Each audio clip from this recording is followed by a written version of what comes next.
Hi, everyone. This is the Chutabava from Nightlight Astrology. It is Friday, March 20th, and today I am taking a question from one of my viewers. It's a question that I've actually been receiving all across social media here and there in different ways, in different forms, but I'm seeing it as essentially the same question. It's a really peculiar philosophical question that I thought would make for an interesting video, and since I'm trying to drum up more content for people who are stuck at home right now, I thought that you may enjoy this. So the question, start there. The question is, what good is divination or astrology in a world where everyone is stuck at home? Does the astrology just stop?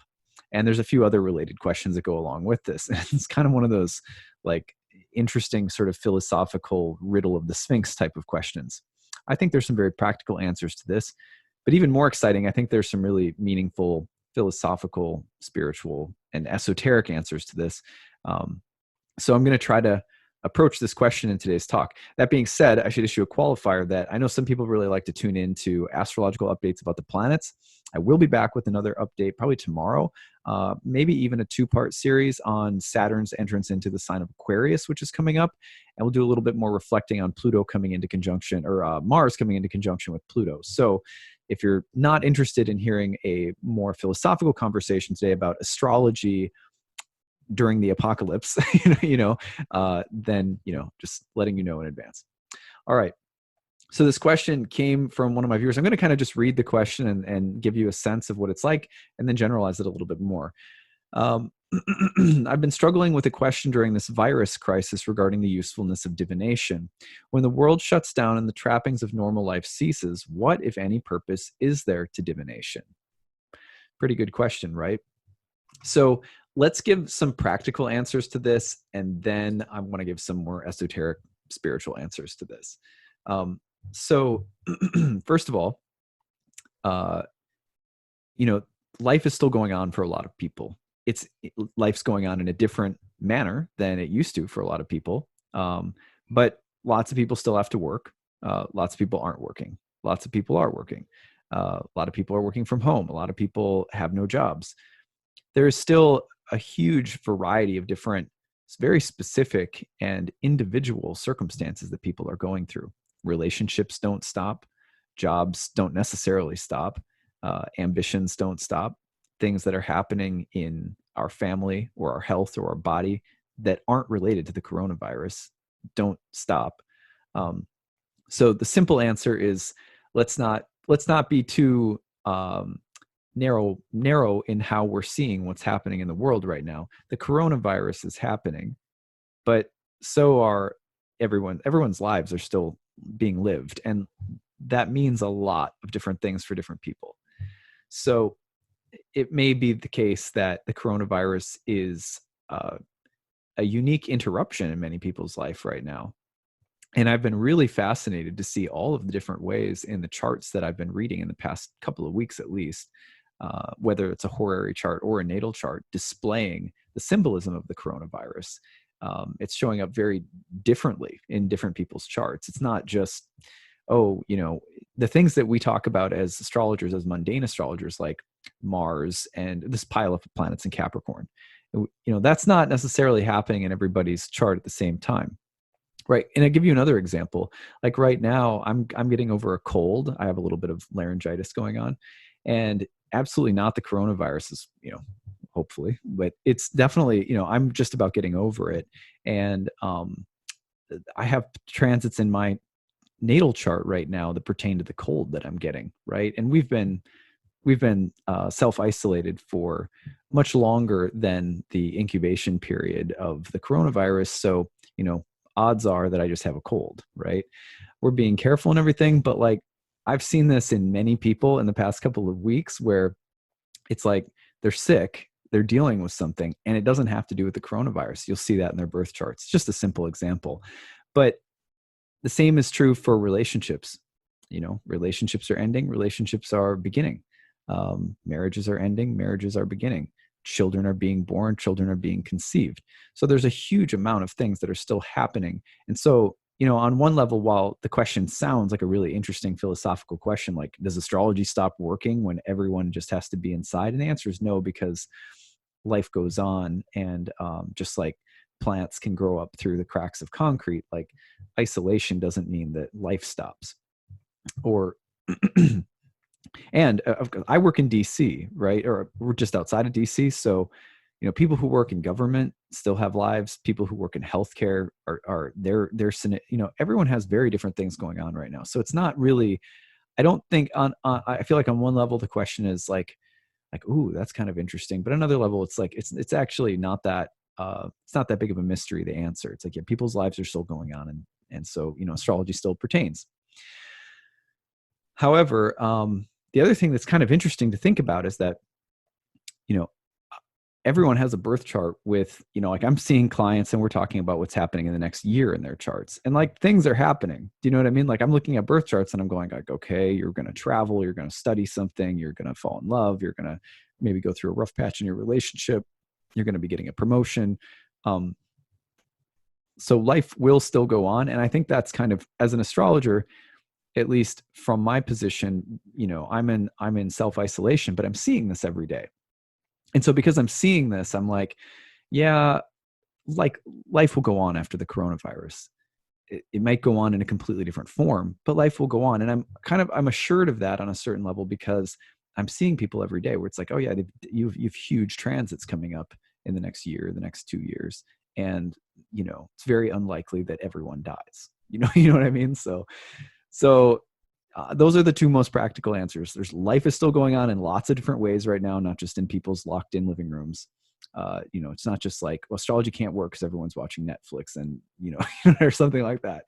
And the second answer is, of course, that it's kind of reassuring that, I'm seeing chart after chart after chart, day after day, and people's lives, the fated events in people's lives that are cropping up in the next year, 2 years, 6 months, are definitely depicting lots of things happening outside the bounds of a living room.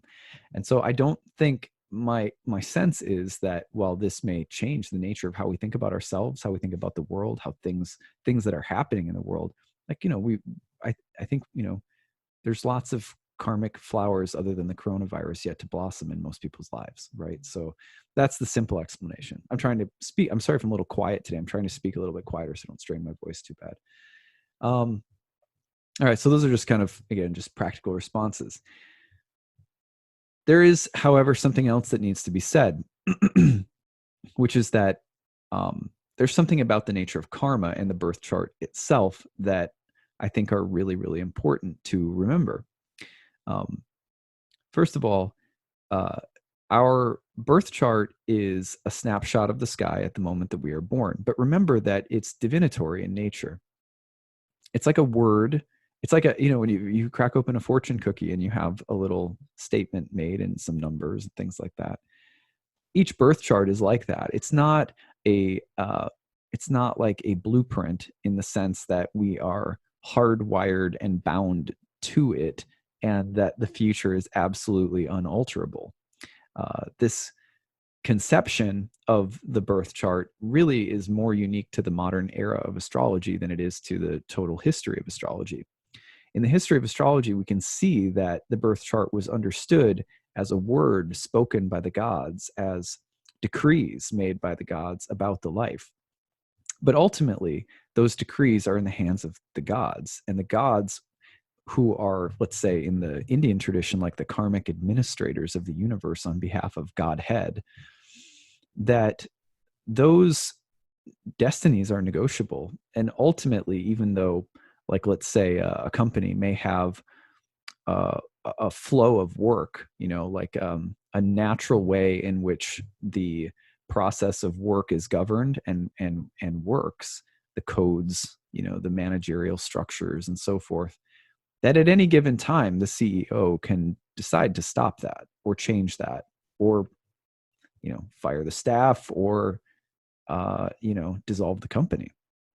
So it's really important to remember that we're in a living cosmos, that even though the laws of nature appear fixed and objective in some way, that they are still ultimately the decrees of a living being that we're in relationship to, that we are actually a part of. So you see this all over the ancient world, from Mesopotamia to India to the Greco-Roman tradition in some ways, where different schools of philosophy depict the universe as an animal, as a cosmic animal. So, and we're all part of it. And that nature of life is that it has agency, which means that it's not predictable. By its very nature, it can do whatever it wants. It has novelty and choice and agency built into its very nature. This is another way of saying, like, God is not bound by the laws of karma or the laws of the universe, that, or by the planets, or by birth charts. And neither are we. The birth chart is not meant to be thought of like a pair of deterministic handcuffs. There are decrees that are made about our fate, but it's been clear since the dawn of astrology that the decrees of our fate, as depicted in the birth chart, may change. And ultimately, we see this attitude not only in the mystics, but the actual astrological textbooks of the ancient world. Let me just read you something. This comes from a really good book by Francesca Rochberg called The Heavenly Writing. It's about divination, horoscopy, and astronomy in Mesopotamian culture. Writing about personal celestial divination. And it's important to remember what the ancient world thought of about the crossover between the personal and the collective. Because not only is our fate alterable, but our fate is intimately tied into the collective. And so as the collective moves, as each individual soul is making choices, and our karma is tied into the group, the nation, the world soul, the cosmic animal, our fate is moved and shifted according to all of the moving parts. This is so mysterious, so deeply beyond the grasp of our mind, that in the Bhagavad Gita, Krishna tells Arjuna that the workings of karma are so deeply mysterious that not even the wisest sages understand. Here's what Rochberg says about the Mesopotamian world. The question remains of how one bridges the gap between the public nature of the celestial omens and the private nature of horoscopes. It seems that an individual's fate was expressed by the terms simtu, which denoted that which is determined by decree, in a sense parallel to the decreeing of the fates of plants and stones, that is to say, their natures. A human being's simtu is the course of life, portioned out by divine decree. This is indicated in an inscription of Nebuchadnezzar that says, in the place of destinies, at the shrine of destinies, Marduk's place, during the New Year's festival on the 8th and 11th days, the god decreed the destiny of everlasting days, the destiny of my life.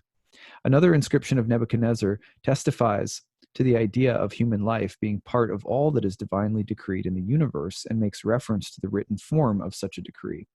Quote, decree for me long life upon your reliable writing board, which establishes the borders of heaven and the netherworld, and write on it old age for me. As the fulfillment of one's decreed lot and share of life, the word simtu also meant death in the euphemism, he went to his fate, or fate carried him away.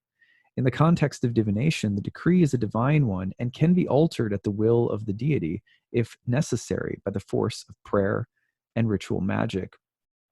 A personal simtu can be either propitious or unpropitious, the same adjectives attributed to signs or omens in general. The personal fate was also alterable, but not by the vagaries of fortune, but rather by the determination of a god.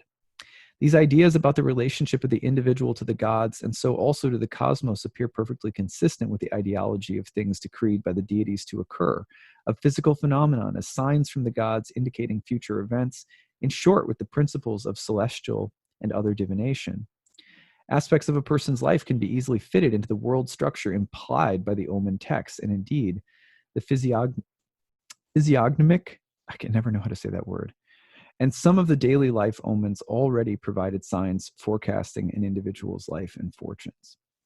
So one of the things that Rochberg is telling us is, again, not only is there is such a thing as your fate being decreed, as in a birth chart, let's say. This is our birth chart tradition comes a little after the Mesopotamian and Babylonian, but takes a lot from them.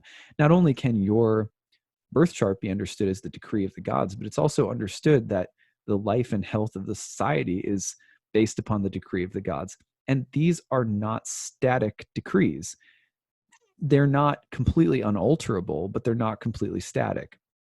There's some way in which our ongoing relationship to the gods and our relationship to the society go hand in hand. And this is understandable when you take a look at the picture of the cosmos that the ancient mystics across many different traditions had, which was that the individual was a part of the whole of society, and the whole of society was itself a part of the whole of the cosmos. And the gods, as parts of the cosmos, for example, in the Indian tradition, were body parts of Vishnu, the supreme godhead. So it's like nesting dolls.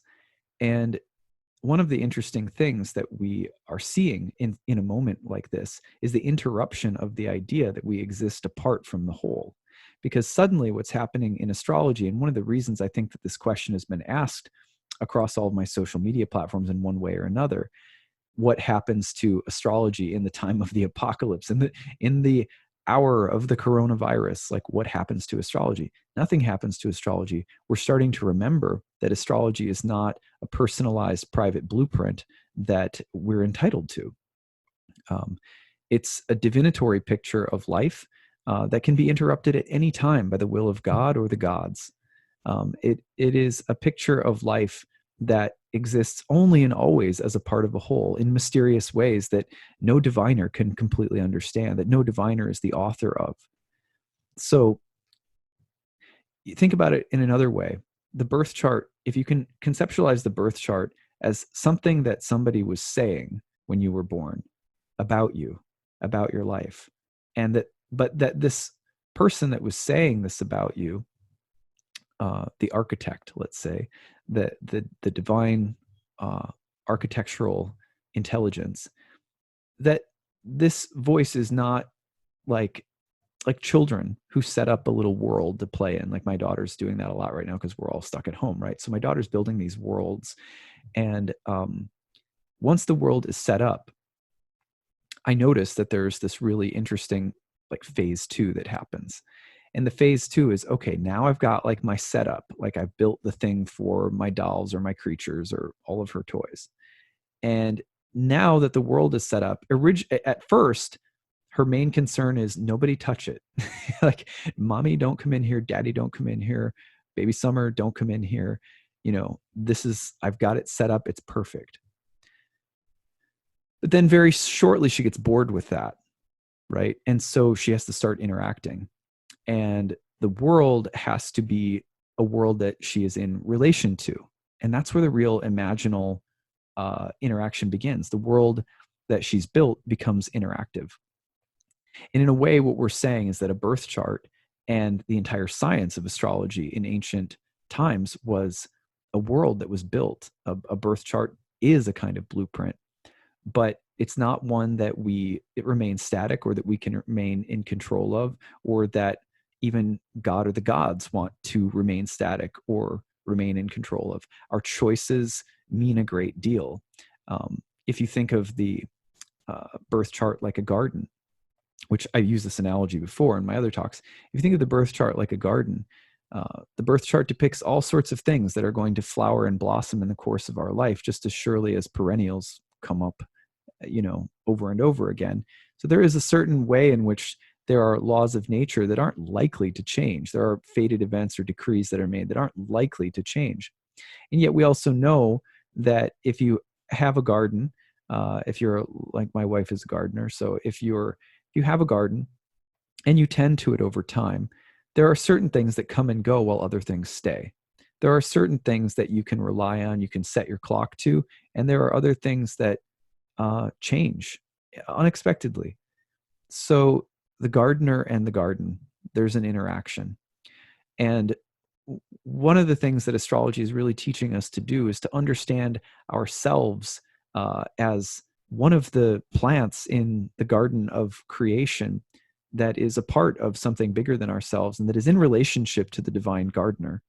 And when we allow ourselves to be watered by virtuous qualities, when we enact good karma, when we practice patience, peace, love, tolerance, kindness, forgiveness, humility, and so forth, beauty, then it's tangible. The way that things change in a literal sense around us, we have a feeling that it could have been otherwise, but it wasn't, because of choices that I made to do good.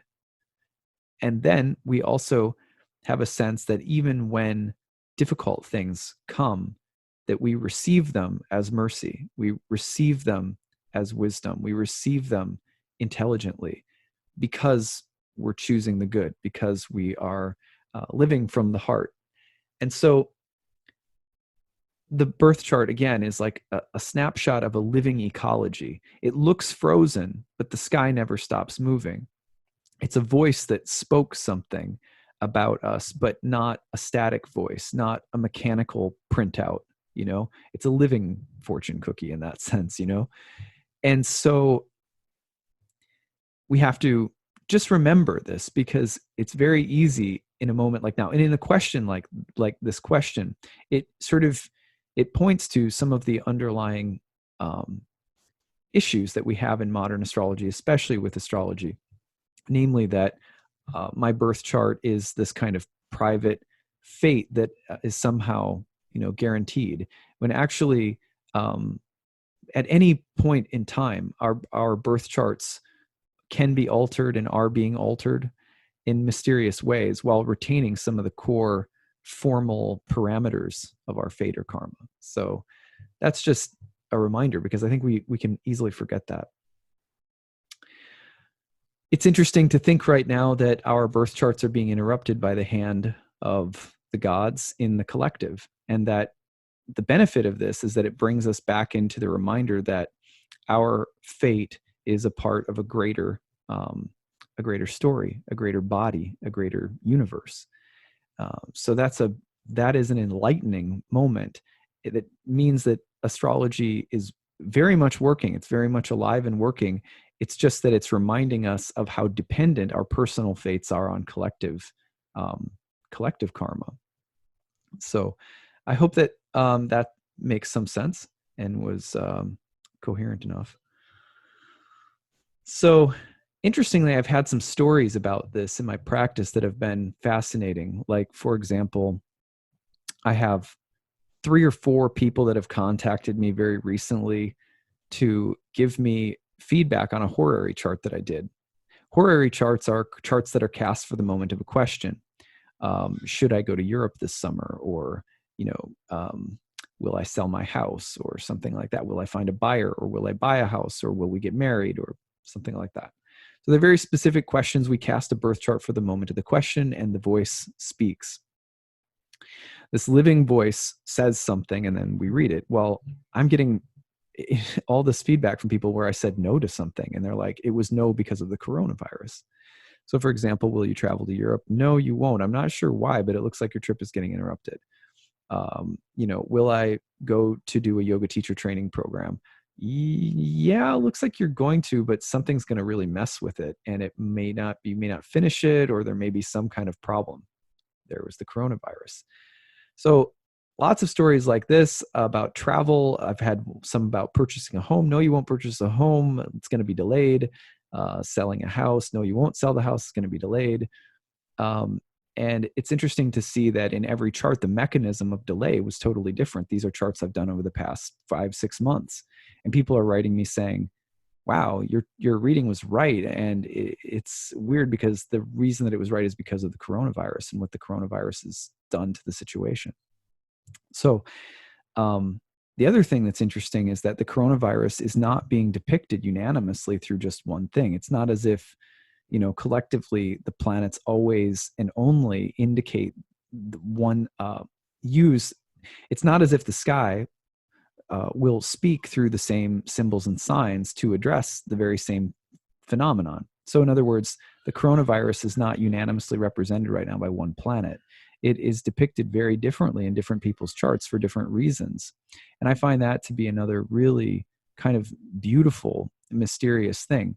What does it reinforce? It reinforces the idea that ultimately our fate is that the sky is a language. It's like an alphabet. It's in fact both Greek, Hellenistic, and Babylonian astrologers saw the sky as a heavenly script, as a form of writing. And so the sky can use the writing to speak about the same phenomenon, but the way in which that same phenomenon is showing up in a multitude of different ways in different charts through different questions and concerns. This is not only just magical and really, just fascinating, but again, it also reinforces this idea that the cosmos is speaking. It's not just some objective mechanism. It's alive. And, think about, like, I use this example a lot, but like, think about if you wanted to be friends with someone, or think if you wanted to, try to court someone or try to get their attention, and maybe they'll go out on a date with me or whatever. Do you try to figure out what the most objective criteria is by means of which you can accomplish that goal? Like, if I just do this, this, and this, I'll gain their attention or their love or their affection or whatever. When people do that, we feel objectified because it's not real. It doesn't feel good to us. So similarly, in order to understand what the cosmos is actually doing through astrology, we have to understand that it's not objectifying us. The chart looks like something objective, but it's actually something highly, highly personal and flexible and alive. Now, that doesn't mean that every single thing in your birth chart can just be burnt up and you could, just get a new birth chart every year. The parameters of fate and the decrees of the gods are not easily changed, in other words, but they can be changed. And they can also be, each of our destinies can be deeply transformed by things happening in the collective, which may take precedence over the natal karma. That's true. So birth charts are not, birth charts are subject to higher authority. You know what I mean? Like, and so we have to remember, if that's the case for our birth charts, why would we treat them like they have more authority than the author of the language through which the birth chart is being spoken? If we can remember that, and remember that the voice speaking is beautiful, loving, just, true, good, trustworthy, wise, then we don't have to be so deeply attached to our birth charts, such that if something collective starts happening that seems to in some way usurp the prominence of the individual chart, like, wait, I thought I was going to get a boyfriend next month, and now I've got the coronavirus and I've just got to watch Netflix all day. What happened to the cosmos? You know what I mean? Like, instead we can realize, like, the birth chart is there, but it's also subject to other forces and fates that may be bigger at times, that screws with our head because we want order, and it can feel unsafe or unstable, or like, wait, like,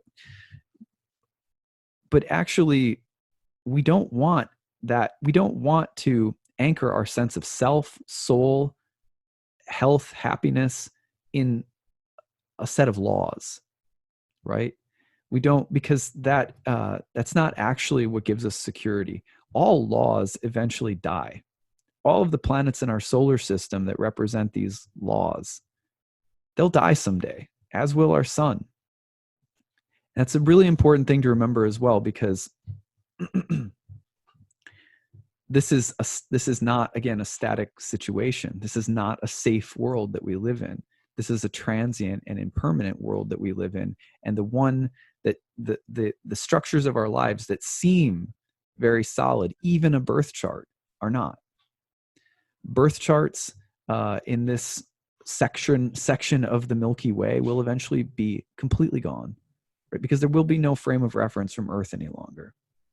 There will be no human civilization any longer to calculate birth charts. You know what I mean? So the reality is not beholden to birth charts. Birth charts are beholden to reality. We have to flip that in order to come back to our fragile, beautiful, true position in reality. So, all right. Now, I did an I Ching reading this morning that I thought was kind of helpful. The I Ching reading was saying, what does divination do for us right now? And I asked the oracle that question. Kind of a philosophical question, but I've found over time that if you ask a philosophical question to the oracle is more than willing to give a good, deep, thoughtful response. So here's what the oracle said in response to that question. First was hexagram 52, which is called Ken, or the mountain. And this is essentially a picture of what it sounds like, a mountain. And the lesson of the mountain is about keeping still. It's very, very simple. I'll just keep it simple. There's a lot, people write treatises about each of the hexagrams, right? But 52, very simple, mountain over mountain, 2 trigrams doubled. And it's the picture of stillness. Have you ever heard that saying? I think it's a Zen Buddhist saying. At first, mountains are mountains, then mountains become hills, and then later, hills become mountains again. So similarly, hexagram 52 is a message about that thing that is big that can become small through stillness. Like, one of the worst things that we can do when things are really crazy is to freak out and react. Much better in some ways to become still so that the force of reaction becomes small, and then the obstacle itself becomes small. When we make ourselves small and still in relation to an obstacle or a problem or a complaint or a hurt or a pain, and we stop and make ourselves still, accepting and surrendering and make ourselves small, but right then suddenly we take on the stature of the thing that we thought was great and terrible becomes great and peaceful within, and the problem, the mountain, becomes a molehill.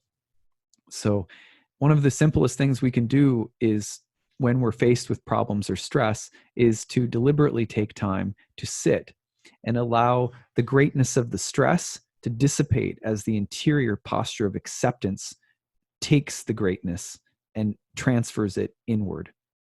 This is why people who meditate can say so little but seem so great, because they take problems from the external that appear great, that we're afraid of, and they sit with them and bring that greatness in, transmute it into a different space.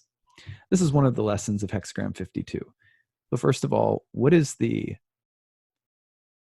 use of divination during a time like this? Well, one of the uses of divination is that by asking the right questions to the oracle, not just asking questions about the future and what's going to happen, or asking questions about, when the coronavirus is going to be over. You can ask questions to the sky, to the I Ching, to the tarot, that are much more existential right now. Because if we can sit and be still with what is, we can ask a different kind of question. Asking the oracle, what can I learn from this experience right now? Asking the oracle, why am I in this situation that I'm in? Or whatever the case might be. And then being still with the response. There is a tremendous ability to take our relationship with divination to another level, from the level of only being concerned about those external factors, that are a huge and very important part of astrology. I do it every day, so I'm not trying to poo-poo it. People's concerns about their jobs or about money or any of that kind of stuff. But right now, one of the core things that we can do is to come back to what astrology really is, which is a part of a prayerful contemplation of the universe and of ourselves, and our part in the whole. So the oracle's response to my question of what is the purpose of divination during the time of the coronavirus, the first response was, it's about keeping still. And it's about how problems change, how we change, and how problems change when we sit to be still with a problem. So that's interesting. And then the changing line, which I thought was really fascinating as well. Number 2, relaxing his legs. He sees he cannot rescue the one he follows. He resigns himself to sorrow. Keeping his calves still, he cannot rescue him whom he follows. His heart is not glad. The leg cannot move independently. It depends on the movement of the body. If a leg is suddenly stopped while the whole body is in vigorous motion, the continuing body movement will make one fall. The same is true of a man who serves a master stronger than himself. He is swept along, and even though he may himself halt on the path of wrongdoing, he can no longer check the other in his powerful movement. Where the master presses forward, the servant, no matter how good his intentions, cannot save him. Isn't it interesting that we're also seeing this juxtaposition between people who will not be still right now and the way that it makes all of us fall? This is not a problem that is unique to the coronavirus. This is a problem that is part of everyday life in the material world, that anyone who tries to be still is fighting against the momentum of everyone else who is carrying everyone along. We are all slaves to the masterful, the master intention of consumption. We're all in some ways slaves and bound to be, to crash along with the momentum of deeply selfish intentions. And this is the plight that we're in right now. And so it's very interesting to see keeping still, but the changing line says, look, you try to keep still, but because you serve a master who's hell-bound on continuing to go forward, you get pulled along with. You can't, the calves can't keep the momentum of the body from crashing forward if you're running at full speed. Even if they still themselves suddenly, you'll go forward. But this is a problem that we're dealing with right now in terms of containing the coronavirus, but it's a deeper image of the problem that we're faced with in this world of samsara, in this world of transience, where if we take any amount of time to try to be still, it's as though the momentum of our material life will make us crash. And that is somehow a prerequisite for being able to get really still. And these days, if we try to get still, our momentum will crash us, because the system isn't meant for stillness. Our system, whether it's personal or collective, it's meant for passionate consumption. And so it's hard to find stillness. It's hard to find equanimity when our momentum is always going to crash us like that. And divination in the time of coronavirus, it's like what's the Gabriel Garcia Marquez book, Love in the Time of Cholera? Divination in the time of the coronavirus is about helping us to regain some sense of the voice of the gods, the voice of God that says, look, your values are totally backward, and look at what's going to happen in order to help you see it. There's going to be this crash. Even though the legs want to stop, the body has too much momentum behind it. The legs and the feet are, of course, servants. When you get down to the legs and the feet, in mystical traditions all over the world, saints' feet are washed and worshipped. Why? Because the feet serve the body. The feet carry and hold and bring the body along. And it is also the poorest of the poor, typically in a society like ours, those who are in some ways being crushed by the wheels of the agenda, of the kind of consumerist agenda. It's the servants of that greater mechanism that end up having to stop first. Their jobs get cut. They don't have as much. And even though they're forced to stop, it's interesting that as they're forced to stop, the top part of the body, the head, crashes down. This is a deep lesson from the I Ching, in my opinion, about how interconnected we are. This is I'm not saying anything startlingly new, I know, but it's helpful for me to hear the reminder to think about it. And this is, again, why the I Ching is not just telling us what's happening, but telling us about what divination is here to do for us right now. Divination is here to help us understand what we serve. What is the master that we serve? If we serve a cruel master, then we'll be crushed and brought down with that master. And that's a powerful message. Transformed hexagram is number 18, which leads to hexagram 18 is called repairing the damage. And it is what it sounds like. It has to do with the work of picking things back up and cleaning things up and repairing things that have been damaged or destroyed. That work is, of course, not just the work of getting back to work in the world. It is also hopefully about reprioritizing, not just flipping things either, not just saying, let's redistribute power and go back after this. It's about reevaluating our relationship with power in general. It's not just saying, hey, you know what, let's reevaluate and just give a ton of, let's redistribute power or wealth or something like that. It's a deeper issue. It has to do with what happiness is ultimately, what we serve and what creates happiness. And when we serve the right master, the right intentions, the right values, happiness comes as a result. And I don't think that master is power. I don't think it's about power or redistribution of power. Rather, it's about a shifting of mentality from one of who has power and who doesn't, which is itself only going to perpetuate the game of power, to a question about service. So, really beautiful reading from the I Ching. I'm really glad to share it with you guys.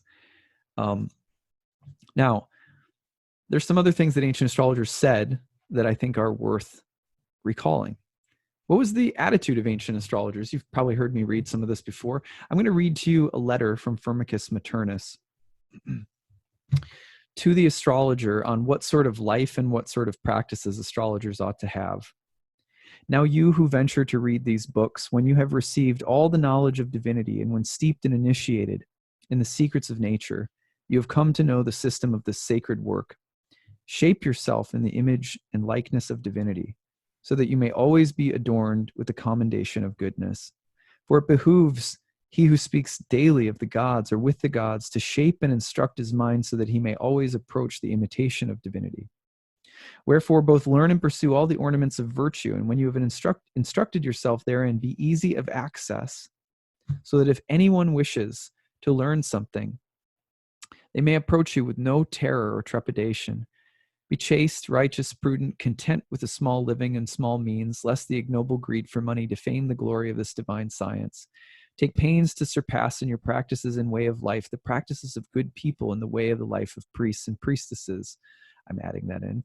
For the high priestess of the sun and the moon and the other gods, through whom all earthly things are governed, ought always to instruct his mind in such a manner that he may be adjudged by the testimonies of all people to be worthy to be involved in such great things. He goes on and tells people to be careful about getting involved in politics if you're an astrologer. He says you should have a wife, a home, an abundance of friends, be constantly accessible to the public, remain apart from contentiousness, understand, not undertake harmful business, nor let augments of money tempt you. Keep separate from all eagerness of cruelty. Do not rejoice in the disputes of others. Let a quiet moderation be pleasing to you in all association. Bind the faith of friendship with strong ties. Take pains that your faith remain uncorrupted in all of your actions. Never pollute your conscience by saying false things. Should never make the use of the interest from money. Make use of interest from money, lest a wretched augment of money be conferred upon you from the misfortune of others. Should never promise or demand the faith of an oath, especially if it's demanded because of money.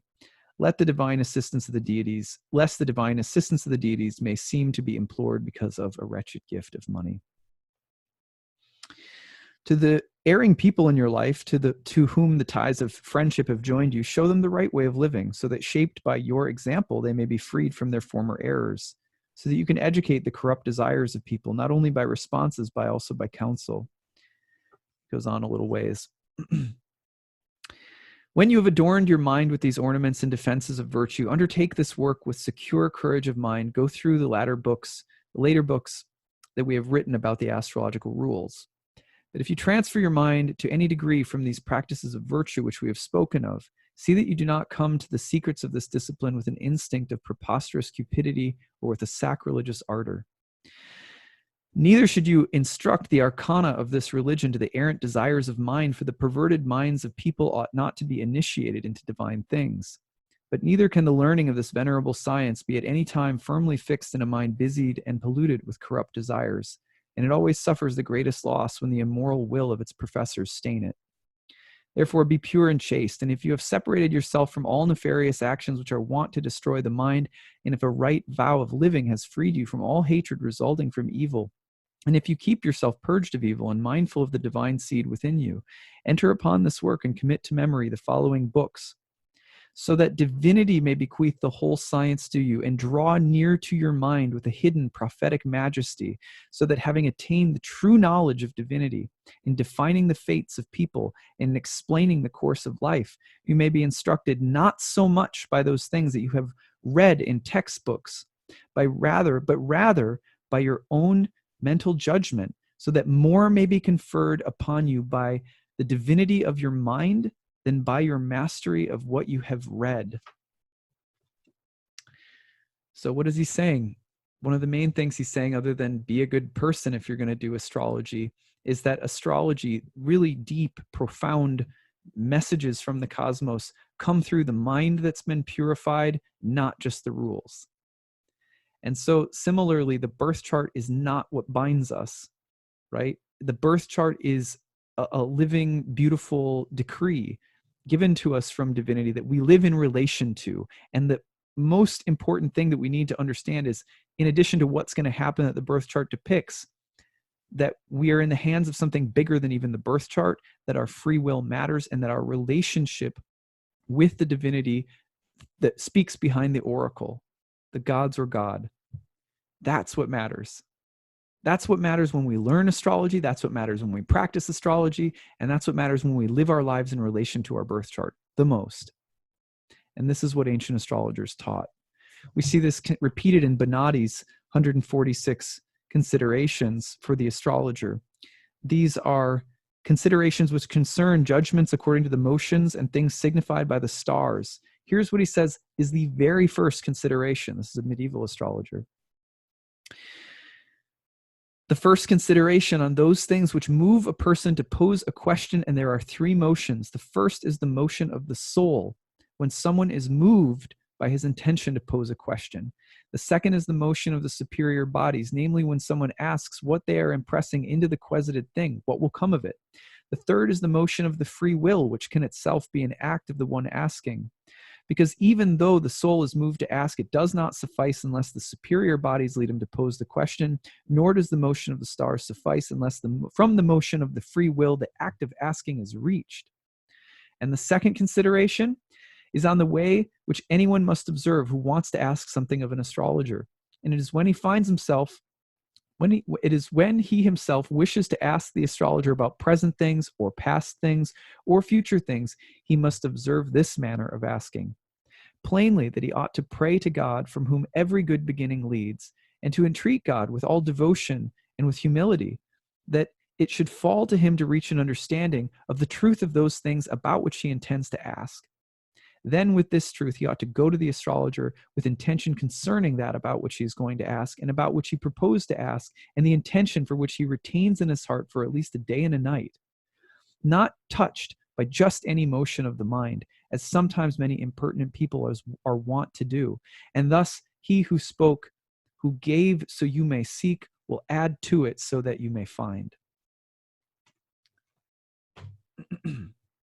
Here's Ibn Ezra.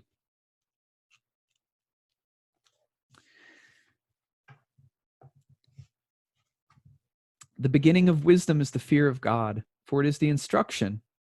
For when a man does not follow his eyes and heart to fulfill his worldly desire, then wisdom will rest in him. Moreover, the fear of God will protect him from the laws and ordinances of the heavens all the days of his life. And when his soul separates from his body, the fear of God will endow him with eternity, and he shall live forever. So here I shall begin to interpret the laws of the heavens according to the rules as practiced by the ancients generation after generation, And after I complete this book, I shall compose a book of interpretation of the reasons, and to God shall I pray for help. Amen. Right? But listen to this part that's so important. Let's repeat it just for a moment. Moreover, the fear of God will protect the soul from the laws and ordinances of the heavens. You see, the thing is that we're not eager to live our life bound to the laws of the birth chart, nor to the laws of material nature. We're looking for a connected personal relationship with the spiritual heart of the law, with the lawgiver, with the gardener, not the laws of the garden. And so Ibn Ezra makes it quite clear that yes, there are these laws governing things. We should not have anxiety about them. Just like Firmicus Maternus says, yes, you have to study the laws, but actually it's the way that your mind and heart are transformed that allows you to come in contact with the divine voice behind the laws, the lawmaker. That's when you become a good astrologer, says Firmicus. Similarly, Ibn Ezra tells us, look, if you stay in, when he says fear of God, he means to keep in constant remembrance of God. Because if we rush off feeling like we're separate and alone and I've just got this thing to do and we don't remember, we go crashing. The fear of God in the sort of Jewish sense is about remembrance and about, carefulness, what we might now call mindfulness. If you ever think about people the Jains who walk and be very careful of the ants on the road, on the path, make sure I don't step on any ants. Why? Well, it's not just, because I fear that, then in the afterlife I'll get smashed by someone else's foot. Maybe that is part of that world. Maybe that's part of why we should be very careful. But also because I'm respectful, because these are living beings. So the same kind of fear and trembling, the same sense of life being beautiful and sacred and fragile, and remembering the source of all of it in everything that we do, that's the actual spirit of this phrase, the fear of God, which so many people have heard used in unfortunate and really punitive ways. But what we're really getting to is this idea that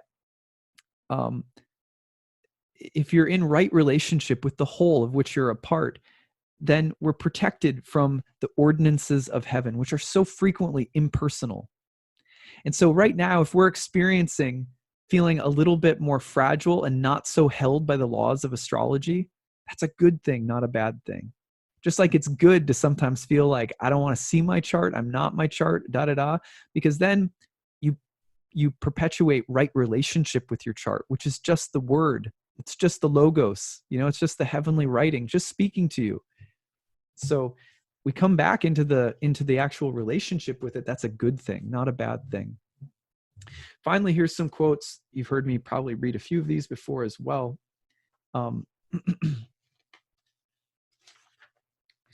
This is from Vettius Valens. Why do we do astrology? For God in his desire that man should foreknow the future brought this science into the world, a science through which anyone can know his fate in order to bear the good with great contentment and the bad with great steadfastness. Accordingly, then, the initiates of this art, those wishing to have knowledge of the future, will be helped because they will not be burdened with vain hopes, will not expend grievous midnight toil, will not vainly love the impossible, nor in a like manner will they be carried away by their eagerness to attain what they may expect because of some momentary good fortune. A suddenly appearing good grieves men as if it were an evil. A suddenly appearing evil causes the greatest misery to those who have not trained their minds in advance. He later says, those who engage in the prediction of the future and the truth, having acquired a soul that is free and not enslaved, do not think highly of fortune. It means they don't think that highly of what the birth chart says or is going to say or doesn't say, or if the birth chart seems to be paused because of the larger hand of fate reaching into the civilization itself. They don't think highly of fortune, and they don't devote themselves to hope, nor are they afraid of death. And not hope in a good way, but hope in like, well, something better, something good is going to happen. Please, I know everything's going to turn out okay. Oh my God, right?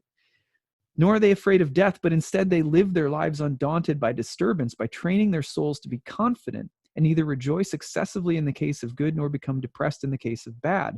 If that's not where real laughter comes from, joyous, free, strong laughter, I don't know what is.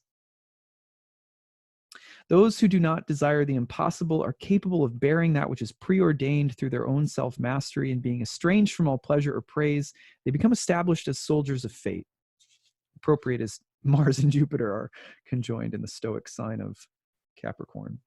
Firmicus says, the study will most successfully bring us to the point where our souls will despise everything which is considered evil or good in human affairs. For when we learn the approach of difficulties, we despise the threat of evils because we have learned from our doctrine about things to come. We do not shrink from dangers once foretold. By recollection of its majesty, our souls have formed themselves to withstand these things. We are not overcome by bad fortune, nor elated by promise of high office. Thus fortified by stable reason, we cannot be oppressed by ill fortune, nor overjoyed at the expectation of good. Ptolemy. For first of all, it is necessary to consider that even for events that will necessarily result, the unexpected is apt to cause delirious confusion and mad joy, while foreknowing habituates and trains the soul to attend to distant events as though they were present, and prepares it to accept each of the arriving events with peace and tranquility. I've known for 3 weeks that Mars was about to oppose my sun, and that I was likely to get sick. And here I am, sick. And I'm not going to say that I feel 100% happy, but I feel a lot better having known that it was coming and been able to really talk to God about it every day. I'm not kidding. It may seem stupid, but because I've been worried, like, well, what if I got the coronavirus? And I've been able to talk to God every day in my daily chanting, my japa practice, and just be like, look, I know that this transit is coming. I have a feeling I'm going to get sick, but I don't know. I don't know what's going to happen. Please allow me, as I go through whatever comes, to continue saying yes to it, and to continue praying, and to continue loving. And that prayer is the only wealth I have in life. I don't know about you. I'm sure it's similar for many people. That prayer of just help me be accepting, and help me find the joy, the beauty, the truth, the goodness in anything that I experience. If you could just help me to do that, I don't need anything else. If I can see you in everything, then I'm good. I'm fine. I may not be able to do that though, because I'm pretty weak sauce, so can you help me? You know what I mean? If that's not the prayer, what is? And this is exactly what ancient astrologers were expressing. Hermes and Zoroaster say that philosophers as a class are superior to fate because they don't rejoice in her good fortune, because they're master over pleasures, nor are they thrown by the evils she sends, as they always lead an inner life. Nor do they accept the fair gifts she offers, since they look to an end of ills. So that's what our astrological ancestors told us. This is how we should pray. This is how we should relate to astrology. This is how we should be using astrology, whether we're looking at the future or whether we're asking the sky to speak to us about a deeper philosophical concern. This is our right relationship to astrology, because in that relationship, we are always remembering ourselves as parts of the whole, parts of the civilization, parts of the world, parts of the cosmic animal. We are in relationship to something bigger than ourselves. And the best thing maybe that we can do for ourselves as diviners or astrologers in the age of coronavirus, in the moment of coronavirus, is to ask what we're serving, to ask what values we're serving. Because it's a good time for a shift or a reorientation of our values. It's a good time to become really clear of what we're serving and how fragile it really is compared to how strong and how challenging it is to develop a life of the soul. But then when we develop a life of the soul, we start serving something different, and others will follow. Because when our love for our source pours out from us, because that becomes the heartbeat of our life, we love others, we see God in everything, and people follow that example because it's shining and bright like the sun. And the sun is the best killer of viruses, So that and some 60% alcohol are better, right? So anyway, I want to read you one final thing. This comes from Bhakti Yoga. This is, some ways we also tend to worship at the altar of progress in our world. And it's in a moment like this, one of the most beneficial things that astrology can help us do is to say, you want to see a really progressive science? Look at astrology. Thousands of years old, coming from people all over the planet, mystics, shamans from all different traditions, not just our tradition of astrology. That's a sacred, beautiful, progressive science that's helping us remember to stay in touch with the soul, with divinity, with the cosmos, with each other. That's a beautiful science, right? And I'm not trying to, I don't mean to diss science. There's so many beautiful things that science can do for us. But when we think about the obsession with scientific progress, I think that that's something that's being exposed right now too. Look at how fragile all of this progress really is in some ways. Scientific progress is not progress. This comes from B.R. Sridhar Maharaj, Swami B.R. Sridhar, who is a Bhakti, a Bhakta, a monk in the Bhakti yoga tradition, who was friends of my guru's guru, Srila Prabhupada, who brought Bhakti yoga to the United States. He was a friend of his from India. So he wrote this: scientific progress is not progress. It is only deviation from the truth that brings us to the mundane world, cent% deviation from the truth. How and where that deviation begins, we do not know. But deviation from the truth has taken us into this false area. Science is only increasing the circumference of the mortal world. It is a world of exploitation, and according to Newton, for every action there is an equal and opposite reaction. We must be conscious of this fact. All acquisition here is nothing. Like a boomerang, it will return to nothing. Scientific progress is no progress. It is a movement in the wrong direction. It is only borrowing. It is not earning real profit at all, but rather it is like taking a loan from nature, and payment will be exacted from us to the last cent. So there is no gain, no profit, just exploitation. Science measures the circumference of the world of exploitation. Everything is objectified. We are wresting power from nature, taking a loan, but the loan must be settled. Rest assured, this is not progress. The first principle of any living entity is to remain alive. That is the first principle. That should be the starting point.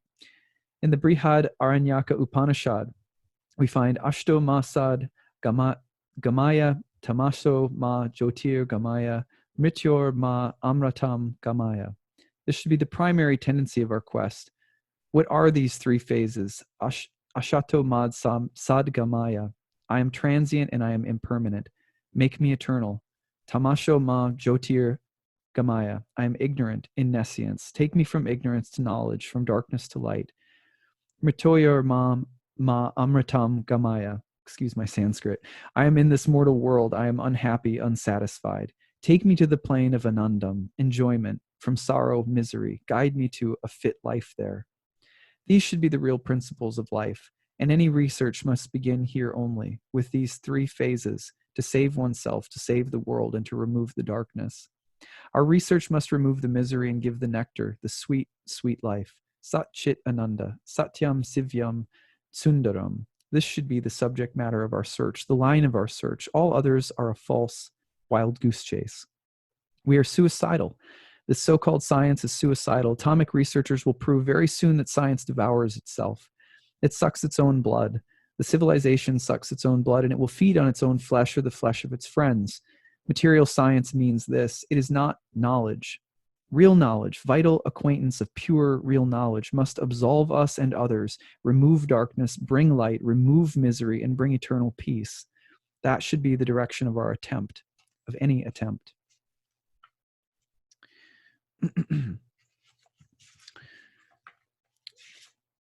He has a little section called Better to Serve in Heaven. It is better on the whole to leave the world of deception, Maya, misunderstanding, as soon as possible, even taking all possible risk. Jump with great speed in the hope of meeting the non-treacherous and loving plane. This Maya is treacherous. So many units fighting with one another. This is the position here. To get free of this and jump into the absolute area is considered to be a very, very high and great value. The very slightest position there is far, far greater than the highest position in the world of misunderstanding. We are laboring under so much suspicion, so engrossed and oppressed by Maya, the misrepresented part of the world, that we cannot even think of the conception of truth and goodness. We are so far from the standard of goodness and truth. We cannot understand what should be the real symptoms of higher existence. We are so fallen. In Milton's Paradise Lost, Satan says, "It is better to reign in hell than to serve in heaven." That is generally the outcome of our life experience here. We want to reign in hell rather than serve in heaven. But just the opposite will be really helpful to us. Die to live. Leaving this realm, we want to pass through to the highest, crossing beyond the association of the all-accommodating Brahman, beyond the Paramatma conception, beyond even the source of all sources and master of all energy, Narayana. There is Krishna in Vrindavan, satisfying the whole existence with the fulfillment of love. There it is apparent that infinity's approach to the finite is in its fullest sense, as if he is one of us. He is so close to us, and Krishna's love and affection are so much extended there. Really beautiful, beautiful passage. Lastly, he talks about the power of affection, which I'm going to end on a high point. Sri Krishna Karshini, the particular power in love is this, that the high is controlled by the low through some tendency, and that is called love. When a little boy catches the finger of his father and draws him to some quarter, the father goes there. The father is more powerful and the boy's power is insignificant, but the father is defeated by the power of affection. Affection and love are there, where we find that the small controls the big. Submission to the master is so intense that the master becomes subservient to the servant through affection. At my beck and call, he can give his life, so how should I deal with him? Automatically, the master's heart goes to the servant. That is love, prema. Such wonderful potency is in that love and affection. The absolute is controlled by his potency. Generally, the owner of the potency guides the potency, but sometimes the potency guides the owner. That is love. It is not the physical capacity, but the fine capacity of the very subtlest force, aham bhakta paradino. I feel as if I am interdependent, not absolute. I feel that I am controlled by them only by devotion. I am not master of my own self. The Absolute says like that. What a wonderful thing is Bhagavat Prem. That is the love of God. So I hope that you have enjoyed the readings for today that I picked out. These are things that I go to myself quite a bit, just as a way of reflecting and bringing myself back to those things that I know to be most true, most uplifting, most nourishing. In Bhakti Yoga, we call this Krishna Katha, which means talking about God, talking about the soul with other people, that it's deeply medicinal and healing to do so. It brings us back to things that we know are true in a place that's truer than what words can even reach to sometimes. On that note, I wrote a prayer that I want to close with today. Just, a little creative writing that I did to try and encapsulate what I'm feeling myself at this moment. So I hope that you enjoy it, and hopefully it may act as a meditation for you as well. O my divine master, O Lord of my heart, please be with us now. Be the reservoir of unlimited love, found within still, small, and quiet places. Give us the eyes to feel the mercy of this moment. Take away the feeling of great distance between ourselves and you, between each other, and help us to feel your ever-present love and beauty. It's the same truth, the only truth that the stars are ever speaking to us, shining through the cracks of every being in every completely unique experience. Calm our hearts and calm our minds. Help us to fill our lives with the vibrations of love, peace, kindness, forgiveness, and beauty. Help us to recognize who and what we serve. And if it is other than you, please kindly remove these thorns from our hearts. Allow us to be your servants, your friends, your family, your lover, and help us to be more concerned with the suffering of others than ourselves. Restore us to sanity and make us instruments of your sweetness. Return us to innocence, but make us wise and firm in goodness. Speak to us through your creation and never leave us. We are your devoted servants, and we thank you for every last thing in existence. Hold us to the best, just as you hold us to your heart. Let us amplify and spread the medicine of your sacred beauty in the world. Be our remembrance. Be our eternal spiritual love. Don't let us fall, or if we do fall, let us not forget. And if we do forget, help us remember again. And just as soon as we remember again, please fill our lips with your heavenly music, a music that is spread throughout creation, a music the planets are singing right now. They have always been singing, and they always will be singing. Amen. Hare Krishna. So I look forward to more this weekend. We will take a look at Saturn's entrance into the sign of Aquarius. In the meantime, I hope that this little sermon from the stars today was inspiring, or like I said, just give you something to think about while you're stuck at home. I'd love to hear your comments in the comment section. Tell me how you're doing. Tell me what your process has been like around all of this, especially if you've been isolated at home for a while. I'd love to hear your stories and your reflections. What stuck with you today? What are some of the reflections that naturally have come up for you, maybe while listening to this talk? Anything you have to share, feel free. I always love reading what you all have to say, and look forward to talking again soon. Take it easy. Bye.